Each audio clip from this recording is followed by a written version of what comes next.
It's great to see so many students excited about this election. And did you see the debate? Didn't Barack do a great job?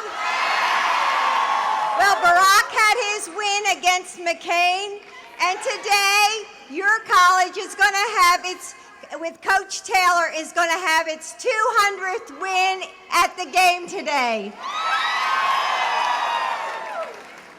You know, I've been a teacher for 27 years. I now teach at the community college. Every day in my classroom, I see how the last 8 years has affected my students. High gas prices keep them from coming back to school when they need extra help. Some can't afford the books they need. Too many times, my students have had to quit because they cannot afford the tuition. You know, I always say that my students are my heroes because they're working, they're going to school, and they're raising children. And when times get tough, education is the first thing to go. My students cannot afford 4 more years of the same, and neither can you.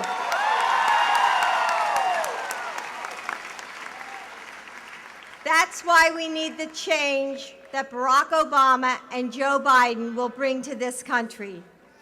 We need health care for all Americans. Most of my students, many of my students, cannot afford health care. And we need a sound economy that makes it possible for everyone to realize the promise of the American dream. We need to protect and preserve our environment through wind, solar, and biodiesels. And we need to end this war in Iraq.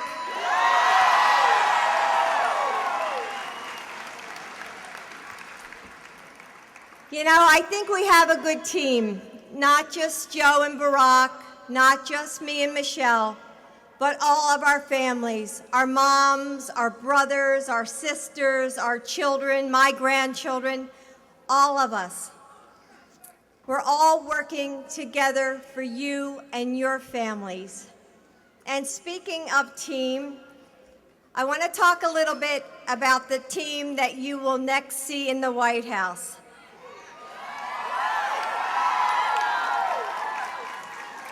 They have a loving marriage based on mutual respect. They have fun together and they know how to laugh. Michelle is the glue in making this campaign work for her children and for her husband. She's funny, she's smart, she's beautiful. She's gonna be our next First Lady.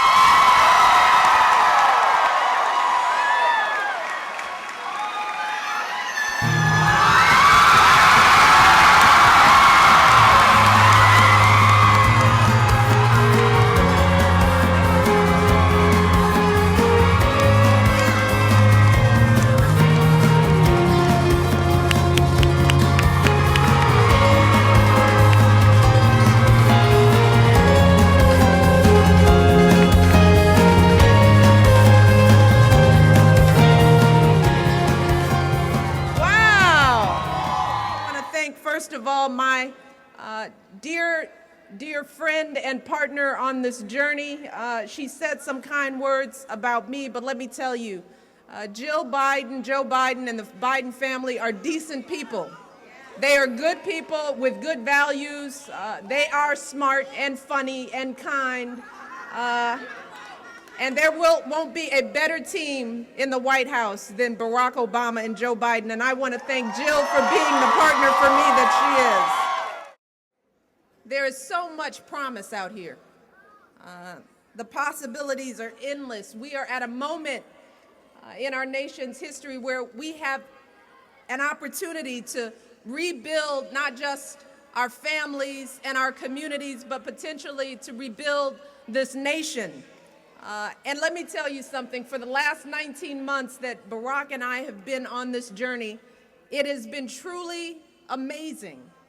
It's been an amazing experience in so many ways, and as we've traveled around the country, we've seen folks do some things that we never thought they'd do. We've seen young folks finally finding their voice again, finding a reason to become engaged in politics and believe again. But we've also seen some not so young folks as well who have said to me time and time again, they've said, this is the first time in a long time I've been this excited about an election. And we've seen people from all walks of life. Let me tell you, in every corner of this country, there are people who are knocking on doors, making calls on the phone, standing out in the burning sun and the freezing cold, holding up signs, holding children on their shoulders. As I walk through rope lines all over this nation, I run into people who grab my arms and tell me, Michelle, I have never voted before in my life, but this is different this time, and I want to be a part of it. That's what's going on in America right now. And while I'd like to give all the credit to what's going on to my husband, who I love so much, let me tell you, this just has a little bit to do with him, but it has everything to do with all of you. We are here because of all of you. The millions of you who are believing again that we can take control over our country and have a say in this election. And we're so proud to be a part of this. And we've all come to this point in time through many different paths. I come here as a mom, as you know, who loves my daughters. The girls are the heart of my heart and the center of my world. They're the first thing I think about when I wake up in the morning and the last thing I think about before I go to bed at night. And the reason I'm out here leaving them behind is because their future and every children's future is my stake and should be our stake in this election. I also come here as a wife, married to this guy, Barack Obama. You may have heard of him. But I believe that my husband will be an extraordinary president. I know that in my soul. And as many of you have come to know my story, I also come here as a daughter. I am the product of a working class background. I grew up on the south side of Chicago. And I know there are a lot of Southsiders who've come to FAMU and Jackson State.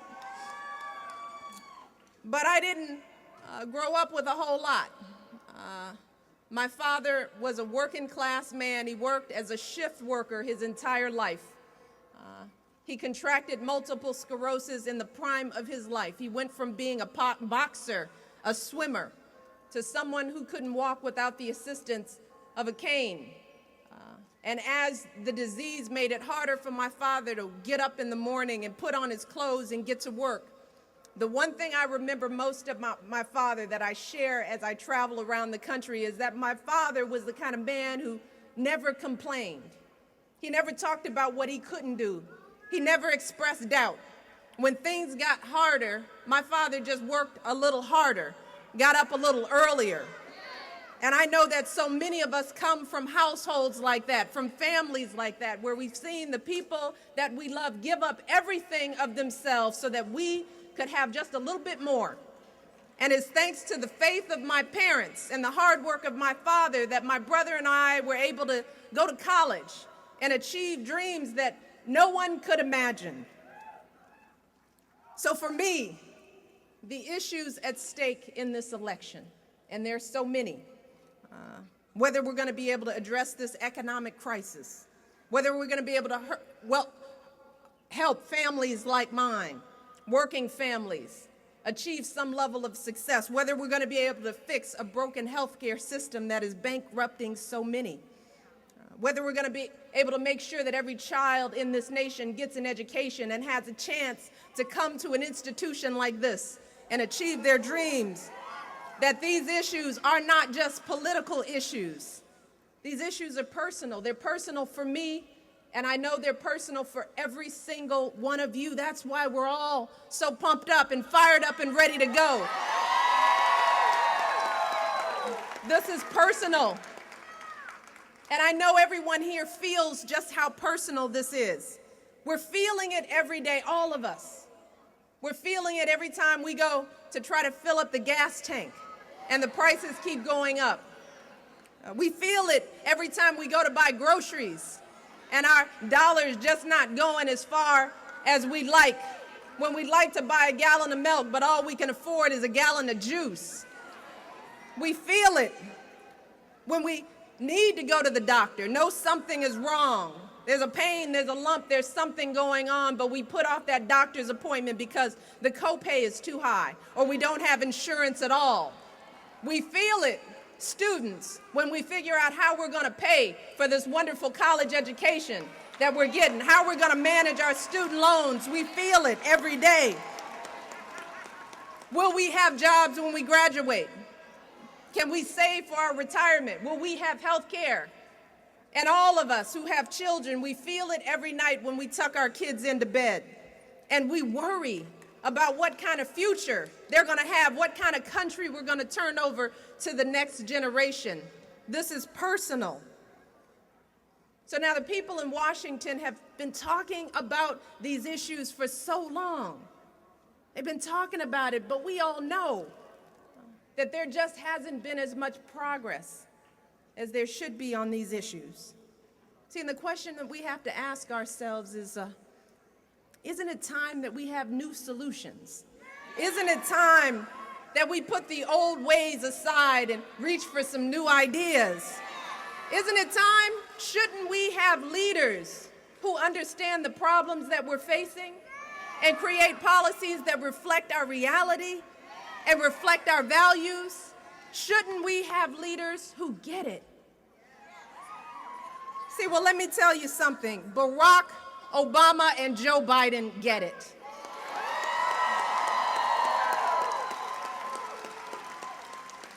And they get it because they've been there. There's nothing like being there to help you understand. And what I tell people about Barack is that he gets it because his life reflects the lives of the folks that he's trying to help. See, because Barack was a product of a single-parent household.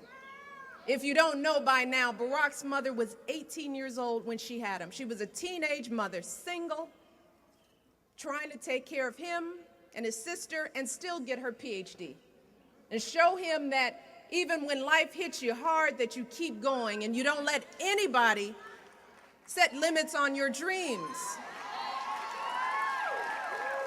So he saw her struggle, saw how at times they had to rely on food stamps. He also saw her struggle when she died at the age of 53 of ovarian cancer.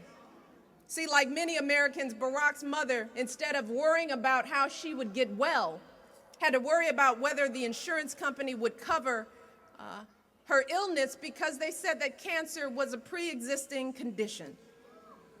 So don't we want a president who brings that kind of perspective to the White House? Someone who knows firsthand the heartbreak that can happen in families when a healthcare system fails you. And Barack gets it because we've both been blessed to be able to have grown up and pursued our dreams, going to some of the finest colleges in this country. But like many young folks like us, even though we know we're blessed and we are grateful for every single thing we have, our educations cost us a lot of money. And when you don't have a lot of money, you have to take out loans to cover your college. And again, we are grateful to be able to have those loans, but see, when you don't go into corporate America and make money as we did, you work in the community, you work with people, then you don't make a lot of money. And as a result, young people, I hate to tell you this, but Barack and I just finished paying off our student loans several years ago because we didn't make the kind of money. The only reason we're debt-free now is because Barack wrote 2 best-selling books. And as I said, we are blessed and grateful and more fortunate than most. But don't we want a president in the White House who understands what it means to carry debt? Who understands that when young people do everything that's asked of them and more and they still can't get ahead, that there's something broken with that? Don't we want a president like that? See, Barack gets it. Barack also gets it because he spent years working in neighborhoods that had been devastated by the closing of steel plants. Instead of going to Wall Street, Barack decided to work on the south side of Chicago.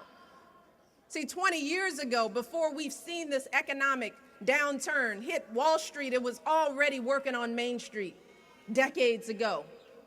Barack has seen the devastation that happens when jobs dry up and communities are decimated.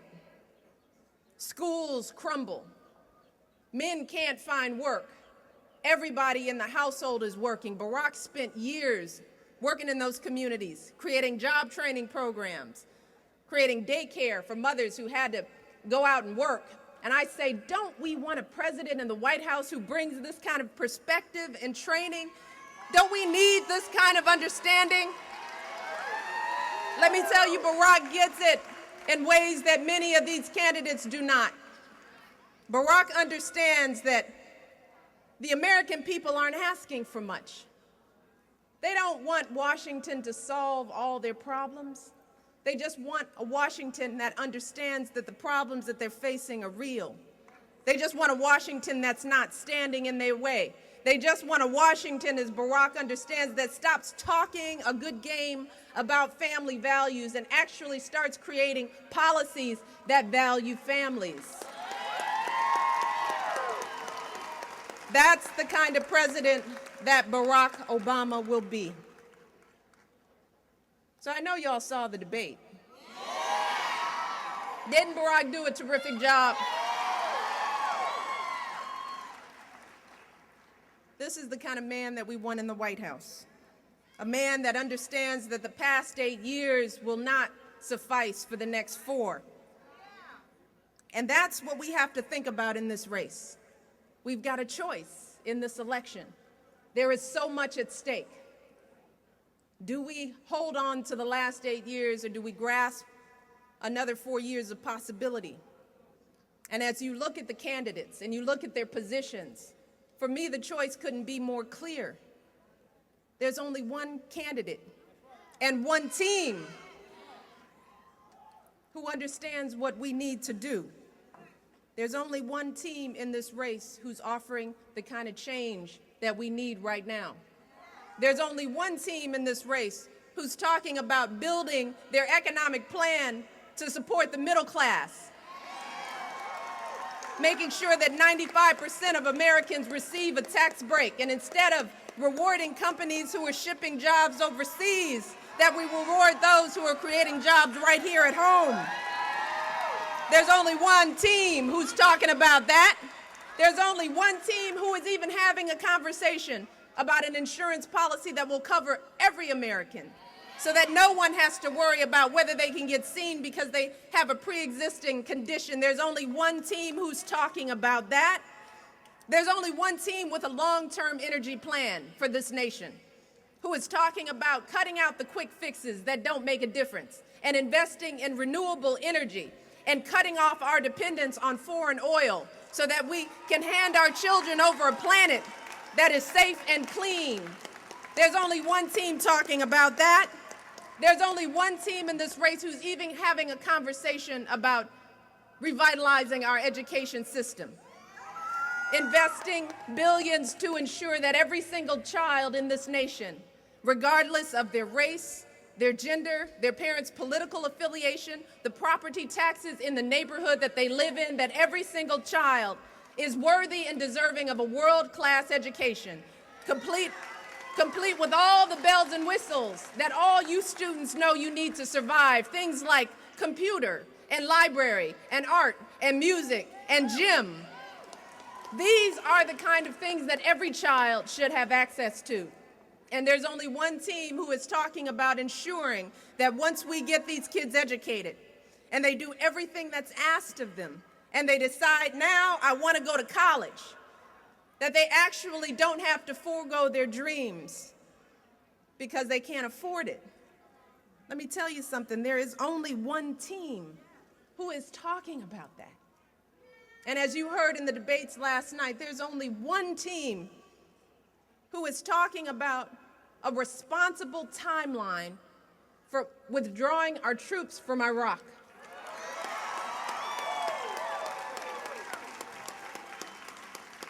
And then taking the $10 billion that we're spending every month on that war and reinvesting it right here at home to ensure that we get education and health care and an energy plan that makes sense. Look, Florida, there's only one team. And do I need to really ask you who that team is? It is Barack Obama and Joe Biden.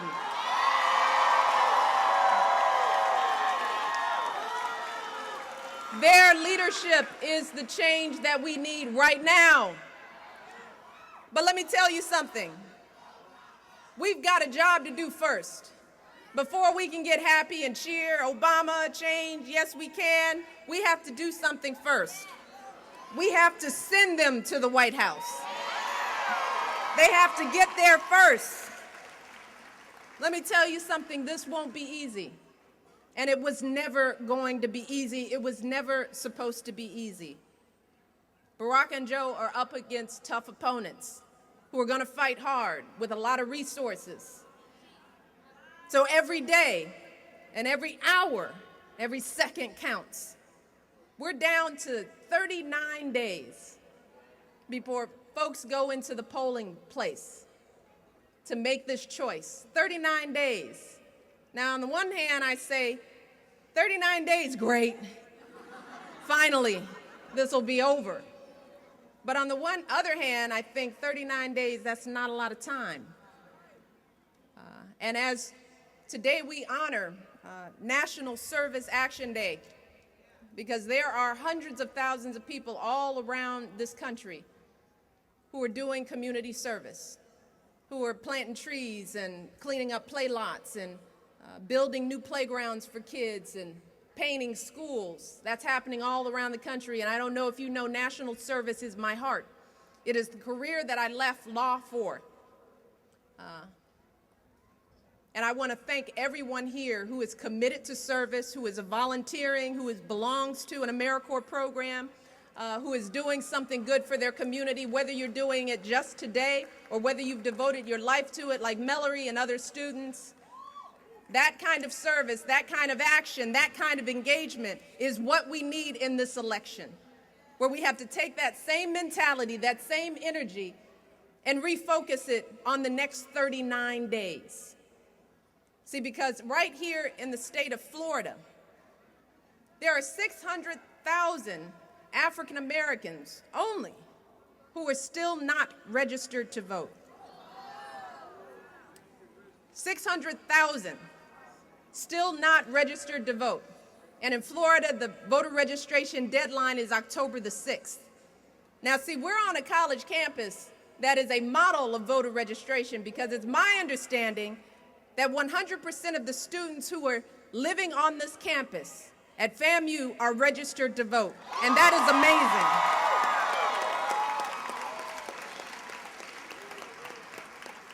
But we're going to need a lot more work than that.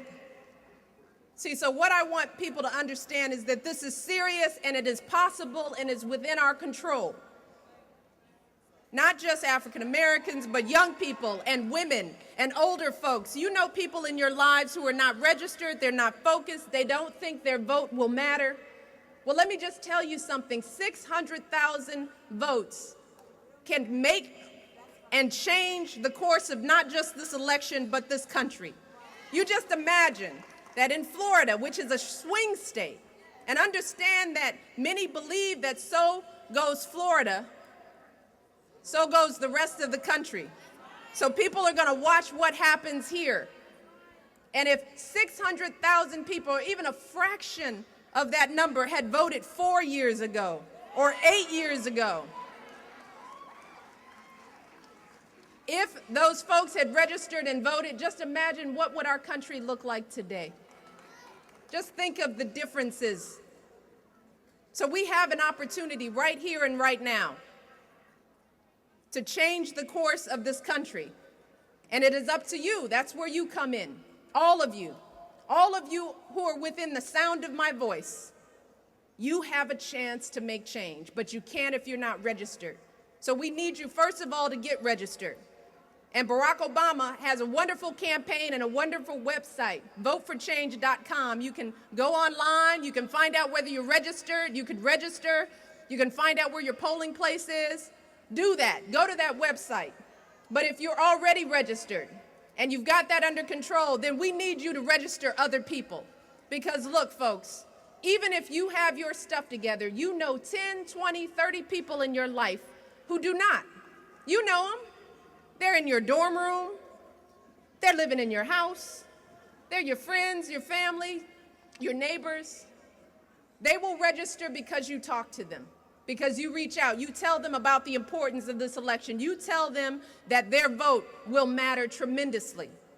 And if we do that, if we continue to work together, hold the promise of what is possible, think about the dreams that we have for this country, the vision that we have for this nation.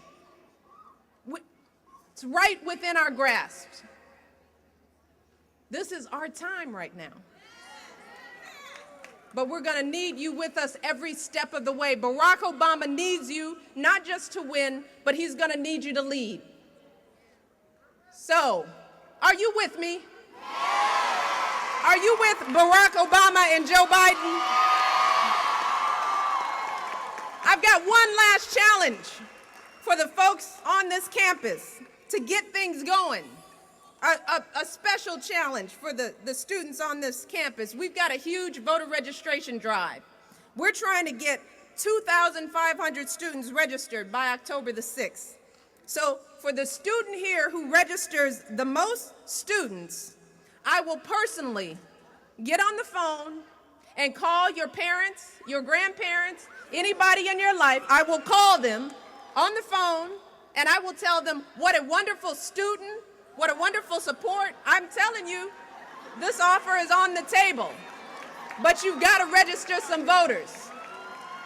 And after I talk to them, I'll talk to you, and I will thank you for the work that you're doing. So we need you working. Get them registered, work hard, continue to believe if we do this, not only can we change the face of this country, we will have a president that we can trust and honor and respect, but we can also potentially change the world. Thank you so much.